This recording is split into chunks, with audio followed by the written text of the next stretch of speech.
Hello friends, स्वागत है मेरे इस यूट्यूब चैनल पर। आज हम करने वाले हैं क्लास 10th चैप्टर 1 हिस्ट्री, इतिहास का चैप्टर 1 जो हमारा है यूरोप में राष्ट्रवाद।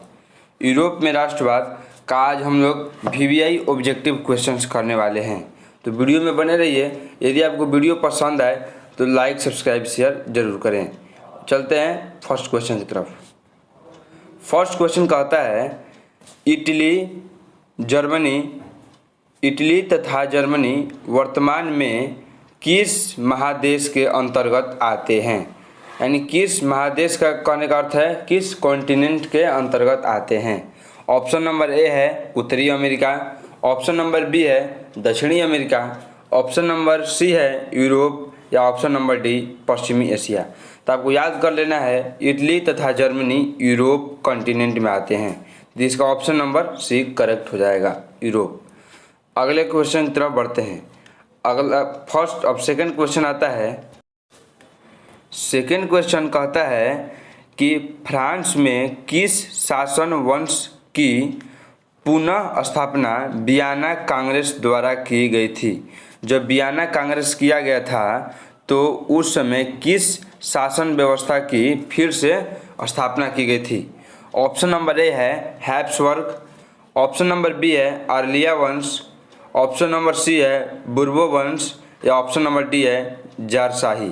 तो आपको याद कर लेना है कि वियना कांग्रेस के दौरान बुर्बो वंश की स्थापना हुई थी और किसको हटाकर हुई थी, तो याद कर लीजिएगा अर्लियंस वंश को हटाकर बुर्बो वंश की स्थापना हुई थी। तो इसका करेक्ट आंसर हो जाएगा वो हो जाएगा ऑप्शन नंबर सी बुर्बो वंश। अगले क्वेश्चन की तरफ चलते हैं। ये काफ़ी आसान क्वेश्चन है। अगला क्वेश्चन है मेजनी का संबंध किस संगठन से था। हमारे जो जोसेफ मेजनी हैं का संबंध किस संगठन से था। ऑप्शन नंबर ए है लाल सेना, ऑप्शन नंबर बी है कार्बोनेरी, ऑप्शन नंबर सी है फिलिक हेटारिया या ऑप्शन नंबर डी डाइट। तो आपको याद कर लेना है कि मेजनी का संबंध कार्बोनेरी से था, ऑप्शन नंबर बी। क्या हो जाएगा, इसका करेक्ट आंसर बी हो जाएगा। अगले क्वेश्चन की तरफ बढ़ते हैं। अगला क्वेश्चन ये काफ़ी महत्वपूर्ण क्वेश्चन है और काफ़ी आसान क्वेश्चन भी है। इसमें लिखा है इटली एवं जर्मनी के एकीकरण के विरुद्ध निम्न में से कौन सा देश था। ऑप्शन नंबर ए है इंग्लैंड, ऑप्शन नंबर बी है रसिया, ऑप्शन नंबर सी है ऑस्ट्रिया या ऑप्शन नंबर डी है प्रसा। तो इसका जो करेक्ट आंसर हो जाएगा वो हो जाएगा ऑस्ट्रिया।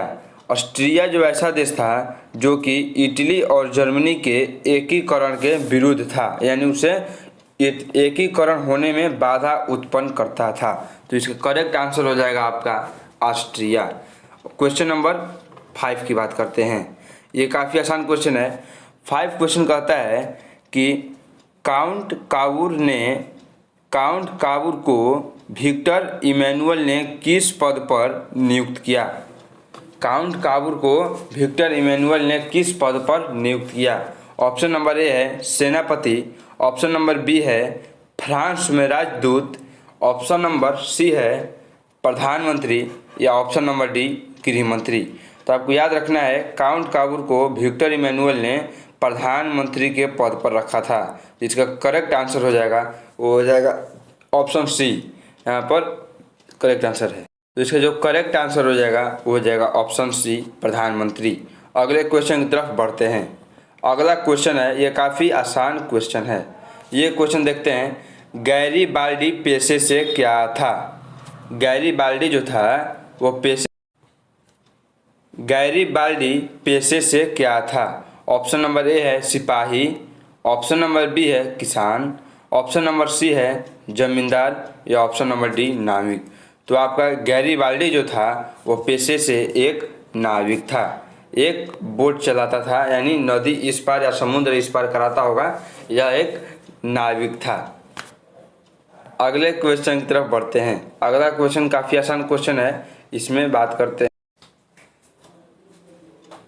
अगला क्वेश्चन देखते हैं जर्मन राइन राज्य का निर्माण किसने किया था। जर्मन राइन राज्य का निर्माण किसने किया था।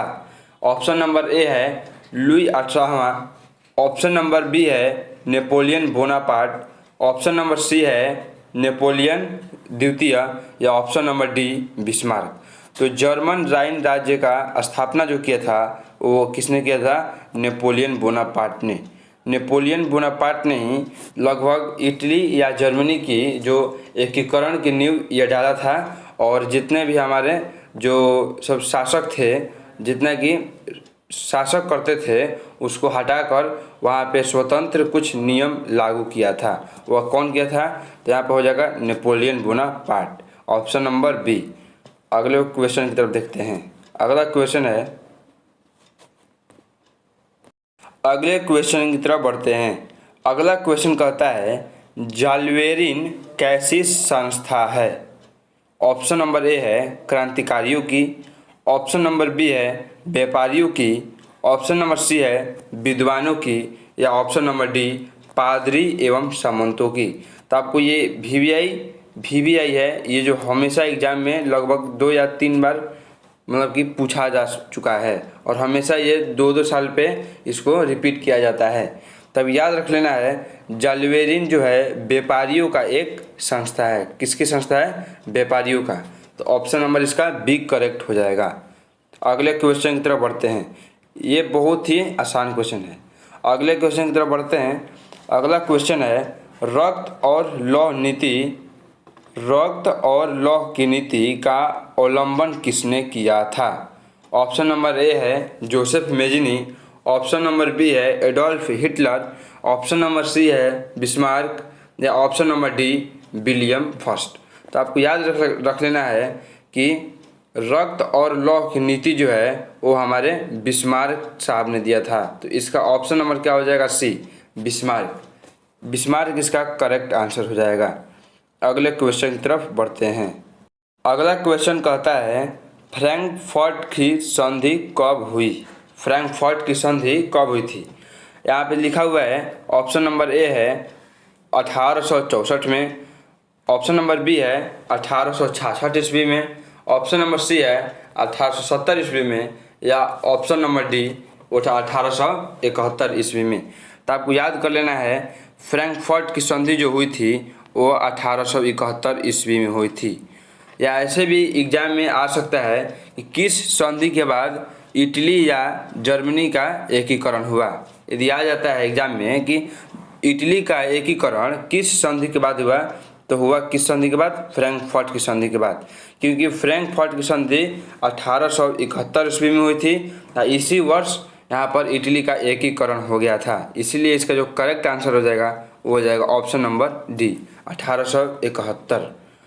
अगले क्वेश्चन की तरफ बढ़ते हैं।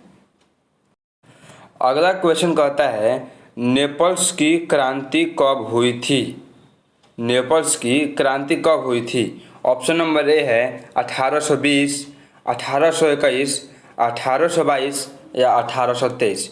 तो इसका करेक्ट आंसर हो जाएगा वो हो जाएगा 1821। नेपल्स की क्रांति हुई थी 1821 ईस्वी में। अगला क्वेश्चन कहता है चार्टिस्ट आंदोलन कहाँ हुआ? चार्टिस्ट आंदोलन कहाँ हुआ था? ऑप्शन नंबर ए है फ्रांस, ऑप्शन नंबर बी है ऑस्ट्रिया, ऑप्शन नंबर सी है हंगरी, या ऑप्शन नंबर डी इंग्लैंड। तो आपको याद कर लेना है चार्टिस्ट आंदोलन जो हुआ था इंग्लैंड में हुआ था। और ये किसके विरुद्ध, यह किस लिए हुआ था? तो ये सरकार के विरुद्ध हुआ था, क्योंकि वहाँ पे जब औद्योगिक क्रांति हुई तो जितने भी छात्र हैं या लड़के हैं उनसे 18-18 घंटे काम करवाया जाता था। इसीलिए इसके विरोध में 1838 में शायद यदि मैं करेक्ट हूँ तो 1838 ईस्वी में चार्टिस्ट आंदोलन इंग्लैंड में हुआ था। अगले क्वेश्चन की तरफ बढ़ते हैं।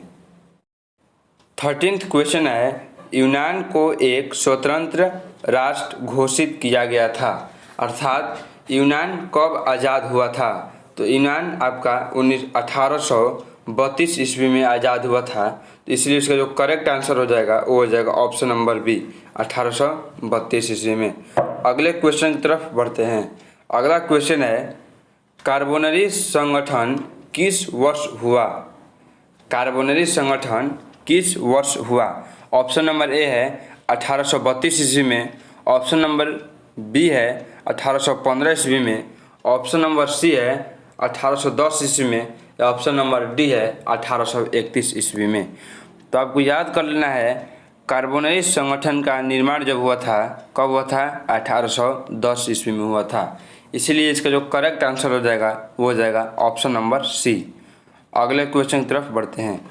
अगला क्वेश्चन है एड्रियानोपोल की संधि कब हुई थी? ये काफ़ी महत्वपूर्ण क्वेश्चन है और हमेशा आता है एग्जाम में।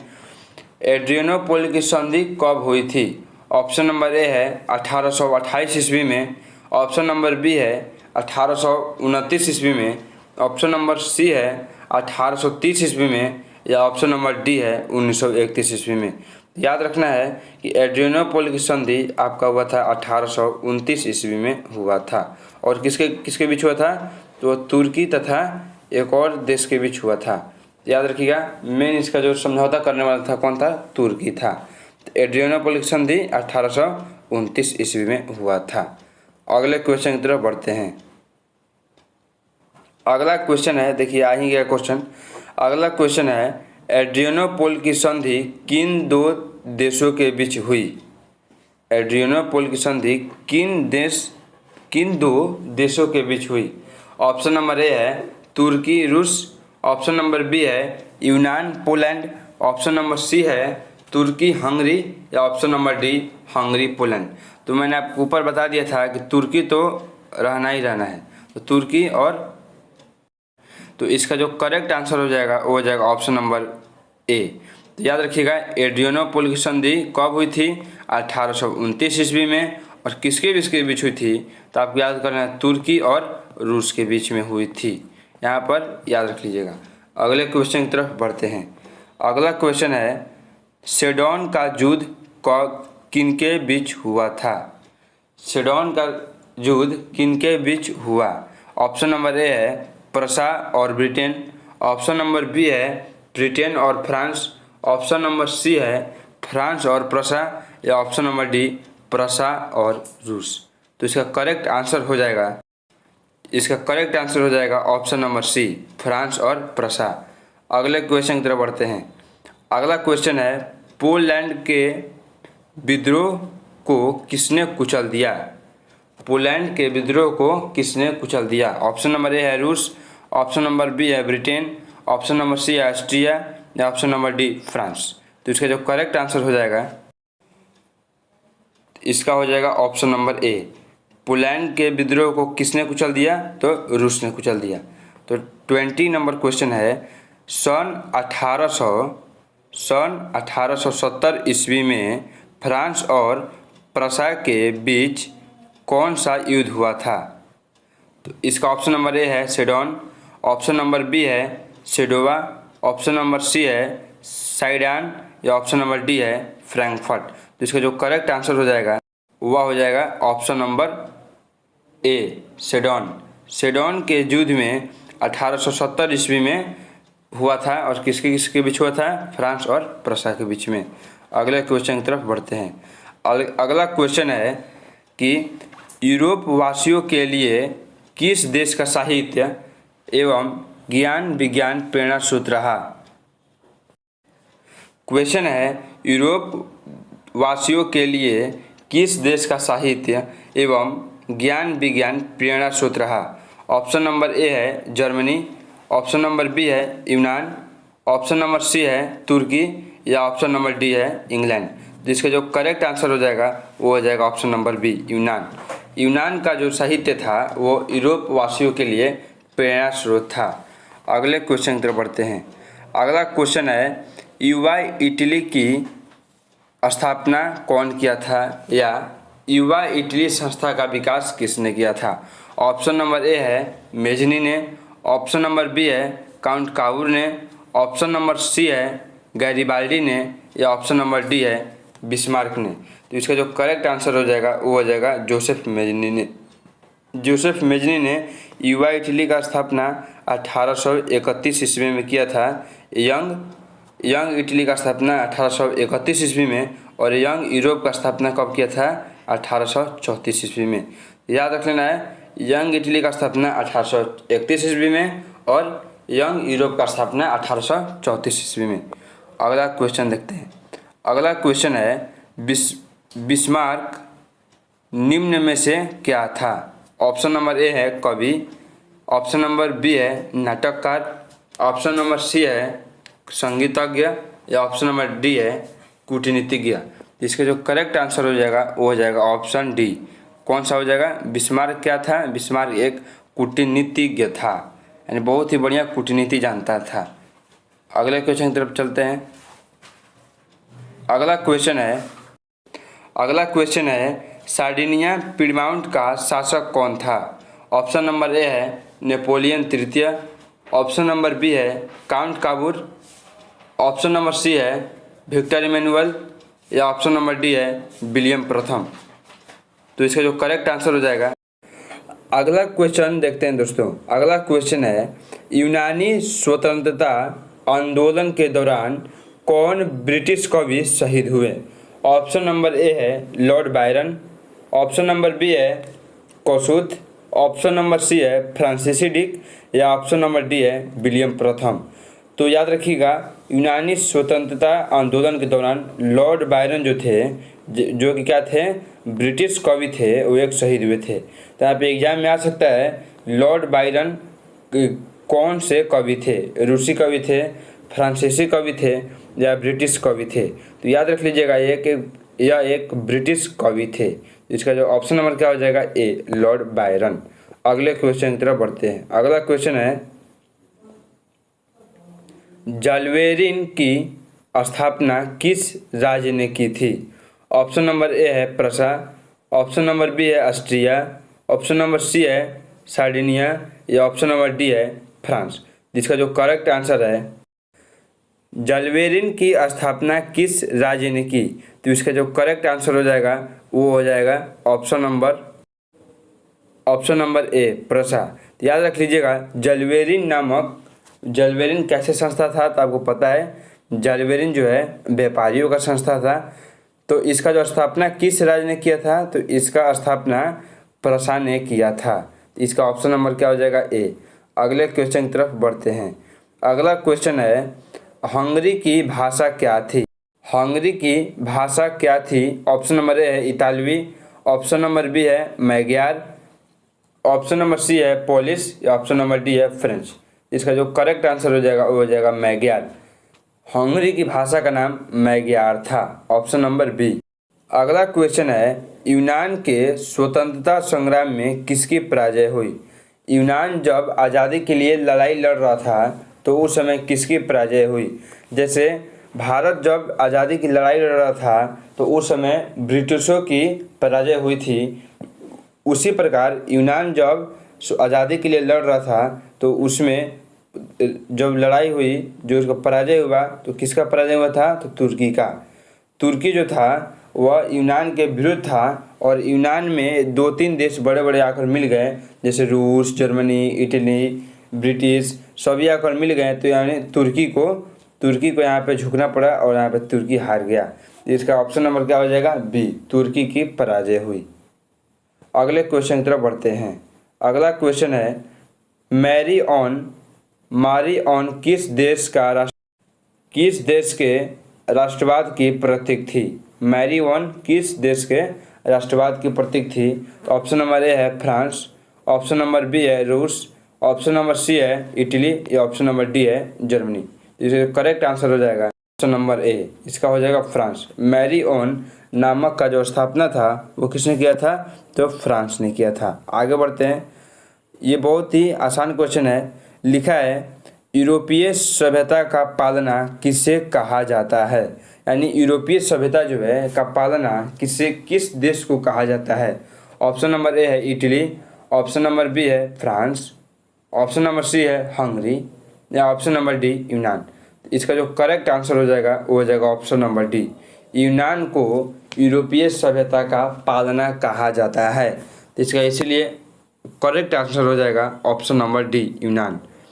अगले क्वेश्चन की तरफ बढ़ते हैं। अगला क्वेश्चन है एक्ट ऑफ यूनियन किस वर्ष पारित हुआ? एक्ट ऑफ यूनियन किस वर्ष पारित हुआ? ऑप्शन नंबर ए है 1688 ईस्वी में, ऑप्शन नंबर बी है 1607 ईस्वी में, ऑप्शन नंबर सी है 1788 ईस्वी में, या ऑप्शन नंबर बी है 1807 ईस्वी में।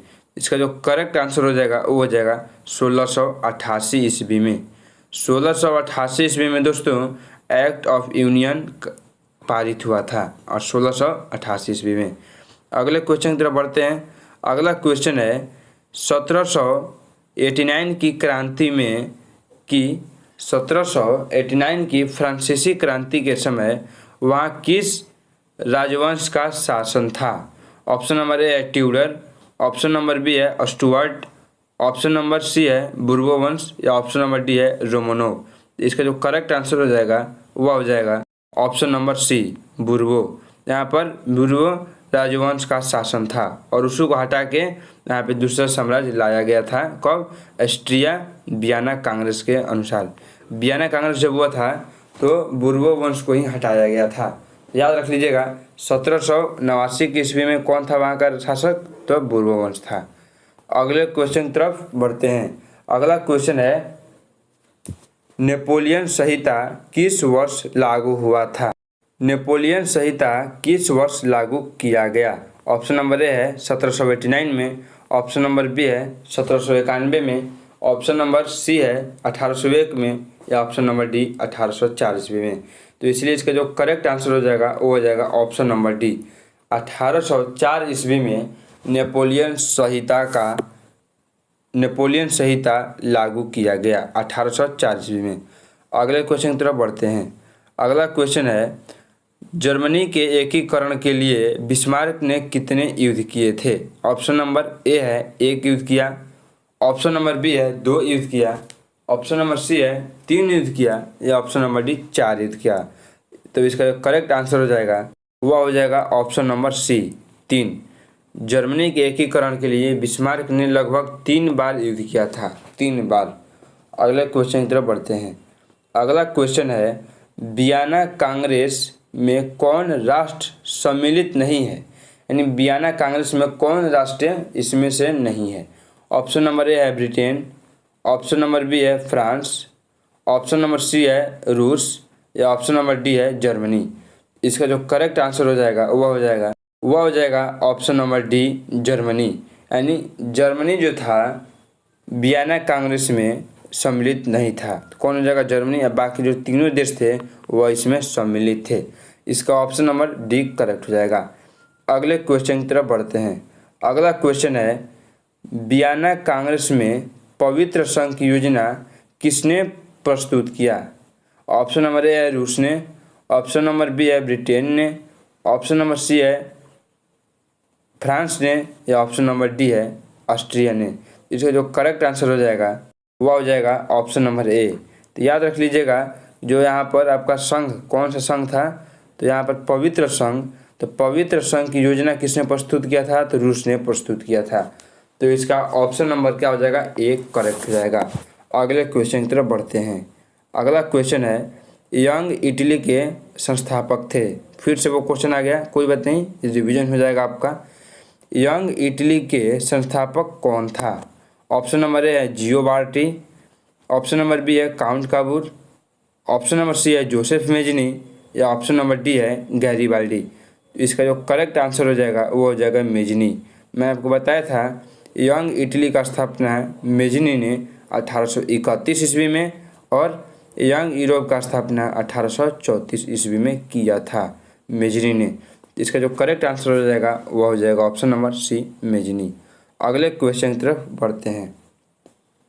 अगला क्वेश्चन है फ्रांस के किस राजा ने कहा था अंग्रेजी राजा की भांति शासन करने की अपेक्षा लकड़ी काटना अधिक पसंद करूँगा? यानी कहने का अर्थ है किस राजा ने कहा था कि अंग्रेजी शासन जैसे वो शासन करती है उससे अच्छा है कि मैं लकड़ी काटूँ, इससे अच्छा है कि मैं लकड़ी ही काटूँ।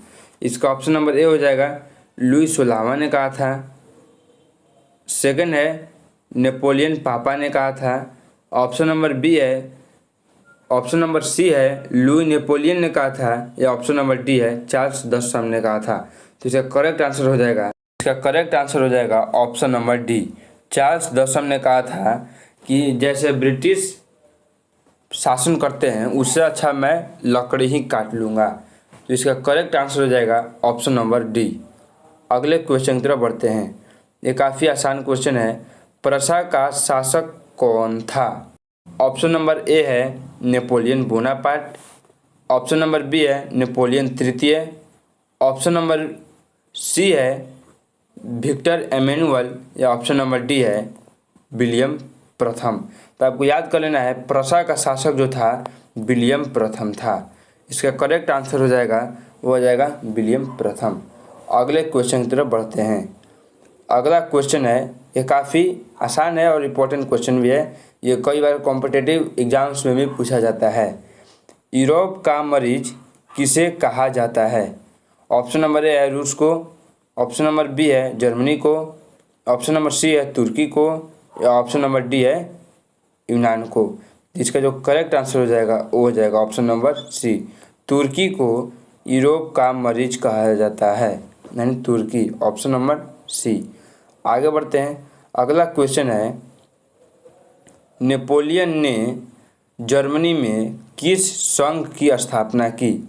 ऑप्शन नंबर ए है ट्रांसपेरेंट संघ, ऑप्शन नंबर बी है सी सेल्पाइन संघ, या ऑप्शन नंबर सी है राइन संघ, या ऑप्शन नंबर डी इनमें से कोई नहीं। इसका करेक्ट आंसर हो जाएगा राइन संघ। जर्मन राइन संघ की स्थापना नेपोलियन ने जर्मनी में की थी। इसका करेक्ट आंसर हो जाएगा ऑप्शन नंबर सी। अगला क्वेश्चन है, किस संधि द्वारा स्वतंत्र यूनान राष्ट्र की स्थापना की गई? ये काफ़ी इंपॉर्टेंट क्वेश्चन है, याद रख लीजिएगा। किस संधि के द्वारा स्वतंत्र यूनान राष्ट्र की स्थापना हुई? ऑप्शन नंबर ए है वियना की संधि द्वारा, ऑप्शन नंबर बी है कुस्तुनतुनिया की संधि द्वारा, ऑप्शन नंबर सी है पराग की संधि द्वारा, या ऑप्शन नंबर डी है एड्रियानोपोल की संधि द्वारा। तो आपको याद कर लेना है कि किस संधि के द्वारा हुई थी यूनान राष्ट्र की स्थापना, तो हुई थी एड्रियानोपोल की संधि के द्वारा। 1829 ईस्वी में हुआ था एड्रियानोपोल की संधि, और उसके बाद 1832 ईस्वी में जो था यूनान देश आज़ाद हो गया। तो आपको याद रख लेना है कि एड्रियानोपोल की संधि के दौरान ही, इसी की वजह से जो आपका यूनान है एक स्वतंत्र राष्ट्र बन पाया था। बाय मिस्टेक मैंने ऊपर बोल दिया था कि एड्रियानोपोल की संधि के द्वारा इटली के एकीकरण हुआ था, तो वो थोड़ा मैं क्षमा कर दीजिएगा, वो गलती हो गया था। एड्रियानोपोल की संधि के द्वारा क्या हुआ था, तो यूनान यहाँ पर राष्ट्र आज़ाद हो गया था। इसका हो जाएगा करेक्ट आंसर हो जाएगा ऑप्शन नंबर डी। अगले क्वेश्चन की तरफ बढ़ते हैं। ये भी क्वेश्चन मैंने बताया है आपको। यंग यूरोप की स्थापना किसने की? दुम्बेजिनी ने की थी। कब की थी? 1834 ईस्वी में की थी। तो इसमें कुछ बात नहीं है इसमें। अगले क्वेश्चन की तरफ बढ़ते हैं। अगला क्वेश्चन है, नौ गुएलफ आंदोलन कहाँ हुआ था? नौ गुएलफ आंदोलन कहाँ हुआ था? ऑप्शन नंबर ए है इटली में, ऑप्शन नंबर बी है जर्मनी में, ऑप्शन नंबर सी है फ्रांस में, या ऑप्शन नंबर डी है जर्मनी में, ब्रिटेन में। तो इसका जो करेक्ट आंसर हो जाएगा वह हो जाएगा, तो इसका करेक्ट आंसर हो जाएगा वह हो जाएगा आपका ऑप्शन नंबर ए। नौ गुएल्फ आंदोलन इटली में हुआ था। ऑप्शन नंबर ए करेक्ट हो जाएगा। अगले क्वेश्चन की तरफ बढ़ते हैं। अगला क्वेश्चन है, मेटरनिख कौन था? ऑप्शन नंबर ए है ऑस्ट्रिया का चांसलर, ऑप्शन नंबर बी है प्रशा का चांसलर, ऑप्शन नंबर सी है फ्रांस का सम्राट, या ऑप्शन नंबर डी है रूस का चोर। तो मेटरनिख जो था वह पूरे ऑस्ट्रिया का चांसलर था। ऑस्ट्रिया का चांसलर था कौन? मेटरनिख। अगला क्वेश्चन बढ़ते हैं। अगला क्वेश्चन लगता है फिर से रिपीट हो गया, कोई बात नहीं। कार्बोनेरी की स्थापना किस वर्ष हुई थी? ऑप्शन नंबर है 1810 में, बी है 1815 में, सी है 1830 में, या डी है 1848 ईस्वी में। याद रखिएगा, कार्बोनेरी की स्थापना 1810 ईस्वी में हुआ था। ऑप्शन नंबर ए करेक्ट हो जाएगा। अगले क्वेश्चन की तरफ बढ़ते हैं। अगला क्वेश्चन है, 1830 की क्रांति के बाद फ्रांस में किस प्रकार का शासन स्थापित हुआ था? आपको याद होगा कि जुलाई 1830 की क्रांति हुआ था फ्रांस में, तो किस प्रकार का शासन स्थापित हुआ? ऑप्शन नंबर ए निरंकुश राजतंत्र, ऑप्शन नंबर बी है संघीय शासन व्यवस्था, ऑप्शन नंबर सी है गणराज्य, या ऑप्शन नंबर डी है संवैधानिक गणराज्य। करेक्ट आंसर हो जाएगा वो हो जाएगा निरंकुश राजतंत्र। 1830 की क्रांति के बाद जब फ्रांस का जब राजा बना था तो एक बहुत ही निरंकुश शासन था, इसीलिए 1848 में भी एक क्रांति हुई थी। यानी 1830 जब हुआ और ये बना राजा तो लोग इसे असंतोष हो गए क्योंकि एक बहुत ही निरंकुश राजतंत्र था और बेरोजगारी बेकारी सब बढ़ गई थी, इसीलिए 1848 की भी क्रांति करनी पड़ी। इसलिए यहाँ पे कैसल व्यवस्था था, निरंकुश शासन की व्यवस्था था। ऑप्शन नंबर ए। अगला क्वेश्चन है लाल कुर्ती नामक संस्था का गठन किसने किया?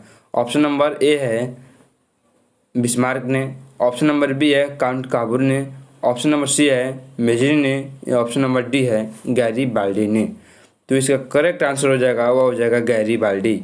गैरीबाल्डी ने लाल कुर्ती नामक संस्था का स्थापना किया था। ऑप्शन नंबर डी हो जाएगा। अगले क्वेश्चन की तरफ बढ़ते हैं। अगला क्वेश्चन है राष्ट्रवाद की अवधारणा का जन्म किस घटना से माना जाता है? ऑप्शन नंबर ए है पुनर्जागरण, ऑप्शन नंबर बी है धर्म सुधार आंदोलन, ऑप्शन नंबर सी है गौरवपूर्ण क्रांति, या ऑप्शन नंबर डी है फ्रांस की क्रांति। तो इसका करेक्ट आंसर है ऑप्शन नंबर ए पुनर्जागरण। राष्ट्रवाद की अवधारणा का जन्म किससे होता है? पुनर्जागरण से होता है। अगले क्वेश्चन की तरफ बढ़ते हैं और 50वां क्वेश्चन जैसे आ गया, ये क्वेश्चन भी रिपीट हो गया है, कोई बात नहीं। रक्त और लौह की नीति किसने अपनाई? रक्त और लौह की नीति हमारे किसने अपनाई थी? बिस्मार्क ने अपनाई थी। ऑप्शन नंबर ए हो जाएगा। अगला क्वेश्चन है किस युद्ध के बाद, देखिए क्वेश्चन आ गया, किस युद्ध के बाद जर्मनी का एकीकरण पूरा हुआ? ऑप्शन नंबर ए है क्रीमिया का युद्ध, ऑप्शन नंबर बी है सेडोवा का युद्ध, ऑप्शन नंबर सी है प्रशा डेनमार्क युद्ध, ऑप्शन नंबर डी है सेडोन का युद्ध। तो इसका करेक्ट आंसर हो जाएगा सेडोन का युद्ध। सेडोन का युद्ध 1870 ईस्वी में हुआ था। तो इसी के बाद 1871 ईस्वी में जर्मनी का एकीकरण हो गया था। तो याद रखिएगा सेडोन का युद्ध कब हुआ था? 1870 ईस्वी में। और किस युद्ध के बाद जर्मनी का एकीकरण हुआ? तो वह युद्ध था सेडोन का युद्ध। अगले क्वेश्चन की तरफ बढ़ते हैं। अगला क्वेश्चन है किस संधि के द्वारा जर्मनी का एकीकरण हुआ? ये देखिए बहुत ही इंपॉर्टेंट क्वेश्चन है। किस संधि के द्वारा जर्मनी का एकीकरण पूरा हुआ? तो ऑप्शन नंबर ए है डेनमार्क की संधि, ऑप्शन नंबर बी है गैगस्टीन की संधि, ऑप्शन नंबर सी है प्राग की संधि, या ऑप्शन नंबर डी है फ्रैंकफर्ट की संधि। तो आपको याद रखना है, इसका करेक्ट आंसर हो जाएगा ऑप्शन नंबर डी, फ्रैंकफर्ट की संधि के द्वारा ही जर्मनी का एकीकरण पूरा हुआ। क्योंकि फ्रैंकफर्ट की संधि हुई थी कितने ईस्वी में? 1871 ईस्वी में, और इसी वर्ष जर्मनी का एकीकरण भी पूरा हुआ था। तो 2-3 ठो आप याद कर लीजिएगा। तुर्की का एकीकरण यूनान जो एक स्वतंत्रता संग्राम लड़ रहा था, उसको आज़ादी कब मिली? आज़ादी मिली आपको 1832 ईस्वी में। और किस संधि के द्वारा मिली? तो वह हुआ था एड्रियानोपोल की संधि 1929 ईस्वी में। उसी तरह जर्मनी का एकीकरण कब हुआ था? 1871 ईस्वी में, और इसका जो संधि कब हुआ था? 1871 ईस्वी में, और संधि का क्या नाम था? फ्रैंकफर्ट की संधि। आई थिंक आपको कॉन्सेप्ट क्लियर होगा। अगला क्वेश्चन देखते हैं। अगला क्वेश्चन है जर्मनी और इटली के एकीकरण के समय फ्रांस का शासक कौन था? ऑप्शन नंबर ए है Napoleon Bonaparte, option number B है नेपोलियन तृतीय, ऑप्शन नंबर सी है विक्टर इमैनुअल, या ऑप्शन नंबर डी है विलियम प्रथम। तो इसका करेक्ट आंसर हो जाएगा नेपोलियन तृतीय। नेपोलियन तृतीय जो था वह जर्मनी और इटली के एकीकरण के दौरान फ्रांस का शासक था। कौन था? तो आपका था यहाँ पर नेपोलियन तृतीय, ऑप्शन नंबर सी। अगले क्वेश्चन की तरफ बढ़ते हैं। इतना ही क्वेश्चन है। आई थिंक आपको वीडियो पसंद आया होगा। यदि आपको वीडियो पसंद आया हो लाइक सब्सक्राइब शेयर जरूर करें और अपने दोस्तों में भी इसको फैलाएं। तब तक के लिए